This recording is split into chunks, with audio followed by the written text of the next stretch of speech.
yo recuerdo una frase que se sitúa en el texto de Calamandrei, de las buenas relaciones entre jueces y abogados. Y en la discusión de la entrada de un nuevo código, alguien responde que los milagros los hacen los santos. Entonces, bien, nosotros logramos un plazo de 48 horas que debe cumplirse tras el arresto. En ese plazo el Ministerio Público decide si presenta para otra medida de coerción o pone en libertad al imputado, en eso no tenemos problemas. Ahora, cuestiones que estuvieron muy de moda en un momento determinado han quedado prácticamente en desuso, como informar a los imputados de cuáles son sus derechos. Pero el sistema no tiene ningún mecanismo de verificación mientras las actas las levanta el mismo policía o los policías. Ahí tenemos problemas serios, hay que buscar alguna manera de poder constatar eso en ese sentido. Nuestro código reconoce el proceso, en su artículo 2, como la medida extrema de la política criminal del Estado. Y al mismo tiempo se plantean las medidas de coerción como medidas excepcionales, todas las medidas de coerción. Y son tan importantes para el proceso, a pesar de la excepcionalidad, que modulan tanto el plazo de duración máxima del proceso, que es de 4 años, uno de los actos iniciales del procedimiento del que se toma en cuenta para la duración máxima del proceso son las solicitudes de medida de coerción establecidas en el 226. 7, entre ellas una, la prisión preventiva. Y el otro plazo que se toma en cuenta es el plazo de duración de investigación que establece 150 del Código Procesal Penal, que es de 3 meses si se ha dictado prisión preventiva en los procesos ordinarios y de 6 meses si se dicta cualquiera otra de las medidas de coerción. ¿Qué sucede?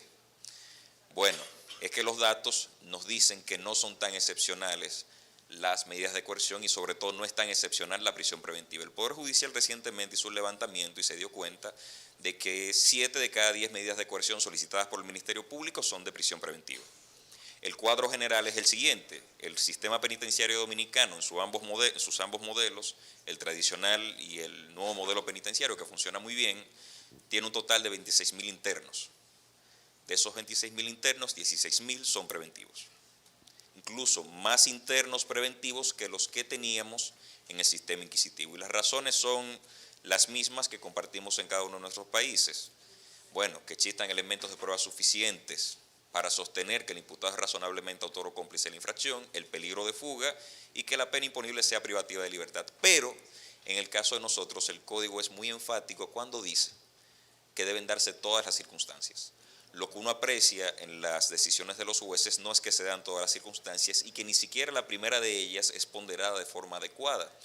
Por eso, lejos de ser un ejercicio o hacerse un ejercicio, como mencionaba mi compañera, de probabilidad en el ámbito de la medida de coerción y se desarrolla una dinámica probatoria adecuada, lo que se hace acá es sencillamente identificar que se dan por lo menos 2 de estos presupuestos, el peligro de fuga y que está reprimido con pena privativa de libertad del ilícito, y con eso yo creo que casi basta para imponer una medida de coerción cualquiera, sobre todo la prisión preventiva. Nos sucedió algo en el año 2015, es que producto de ese fenómeno, que la Comisión Interamericana de Derechos Humanos señala muy bien, discurso de mano dura, desmotivación de los actores para tomar otras medidas de coerción, decidimos arribar a una reforma, entre comillas, que implicaba ampliación de plazos. Lo bueno que tuvo fue algunas conquistas en el ámbito de los derechos de las víctimas, ampliación de plazos para acomodar el sistema y unos detalles vinculados a la peligrosidad, a la gravedad del caso y al posible daño causado a la víctima en una fase iniciaria como es la fase preparatoria, donde se conocen las medidas de coerción. De manera que un juez en esa audiencia de medida de coerción termina refiriéndose a cuestiones que son más propias de las fases posteriores y lo hace sin utilizar los métodos adecuados. Eso entonces produce que efectivamente tengamos un nivel muy alto de prisión preventiva que se convierte para nosotros en la principal negación o el principal problema para el principio de presunción de inocencia y para los derechos del imputado.